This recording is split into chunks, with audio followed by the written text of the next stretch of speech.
এদিকে বাংলাদেশ পুনর্গঠনে সব ধরনের সহায়তার আশ্বাস কাতারের। জুলাই গণ অভ্যুত্থান পরবর্তী বাংলাদেশের পুনর্গঠনে অন্তর্বর্তী সরকারকে সম্ভাব্য সব ধরনের সহায়তা প্রদানের আশ্বাস দিয়েছেন কাতারের প্রধানমন্ত্রী শেখ মোহাম্মদ বিন আব্দুল রহমান বিন জসিম আল থনি। 4 দিনের কাতার সফরের শেষ দিনে বৃহস্পতিবার দেশটির রাজধানী দোহায় প্রধানমন্ত্রী কার্যালয়ের প্রধান উপদেষ্টা অধ্যাপক ডক্টর মোহাম্মদ ইউনূসের সঙ্গে বৈঠকে এ আশ্বাস দেন তিনি। বৈঠকে কাতারের প্রধানমন্ত্রী ও পররাষ্ট্রমন্ত্রী বাংলাদেশের প্রধান উপদেষ্টার নেতৃত্বের প্রতি পূর্ণ সমর্থন ব্যক্ত করেন। মধ্যপ্রাচ্যের অন্যতম প্রভাবশালী নেতা কাতারের প্রধানমন্ত্রী বলেন, তিনি বাংলাদেশের সঙ্গে কাতারের সম্পর্ককে নতুন উচ্চতায় নিয়ে যেতে তার একজন ঘনিষ্ঠ সহযোগীকে মনোনীত করবেন। চলমান সংস্কার ও পুনর্গঠন প্রক্রিয়ার মাধ্যমে বাংলাদেশ আগামী বছরগুলোতে আরও শক্তিশালীভাবে আত্মপ্রকাশ করবে বলে আস্থা প্রকাশ করেন শেখ মোহাম্মদ বিন আব্দুল রহমান বিন জসিম আল থানি। তিনি অধ্যাপক ইউনূসকে বলেন, আমরা আপনার অব্যাহত নেতৃত্বের ওপর আস্থা রাখি। প্রধান উপদেষ্টা একটি নতুন বাংলাদেশ গড়ে তোলার জন্য কূটনৈতিক, আর্থিক ও বিনিয়োগ খাতে কাতারের পূর্ণ সহযোগিতা কামনা করেন। এর মধ্যে রয়েছে দেশের প্রায় 18 কোটি মানুষ, বিশেষ করে তরুণ জনগোষ্ঠীর জন্য নতুন সুযোগ এবং একটি সমৃদ্ধ ভবিষ্যৎ সৃষ্টি করা।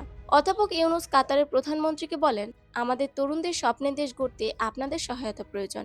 শেখ মোহাম্মদ বাংলাদেশের প্রধান উপদেষ্টাকে বিভিন্ন ধরনের সহযোগিতার বিষয়ে আলোচনা করার জন্য কাতারে একটি কারিগরি দল পাঠানোর আহ্বান জানান। বৈঠকে রোহিঙ্গা সংকট নিয়েও আলোচনা করা হয়। এই বিষয়ে প্রধান উপদেষ্টা রোহিঙ্গা জনগণ যাতে মর্যাদার সঙ্গে স্বদেশে ফিরে যেতে পারে তা নিশ্চিত করার জন্য সম্ভাব্য সকল সহায়তায় আহ্বান জানান।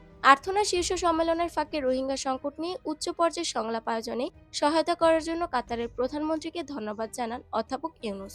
10 লাখেরও বেশি রোহিঙ্গা শরণার্থীকে আশ্রয় দেওয়ার জন্য বাংলাদেশের প্রশংসা করেন কাতারের প্রধানমন্ত্রী।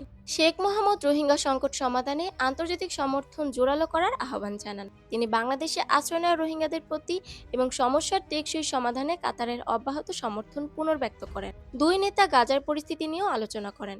অধ্যাপক ইউনূস দুঃখ প্রকাশ করেন যে গাজার দুর্দশার বিষয়ে বিশ্বের বেশিরভাগ অংশ এখনও নীরব। কাতারের প্রধানমন্ত্রী এ বিষয়ে বাংলাদেশের অবস্থানের জন্য কৃতজ্ঞতা প্রকাশ করেন। অনেক চ্যালেঞ্জ সত্ত্বেও গাজা সংকট কভার করার জন্য কাতার ভিত্তিক সম্প্রচার মাধ্যম আল জাজিরাকে ধন্যবাদ জানান বাংলাদেশের প্রধান উপদেষ্টা।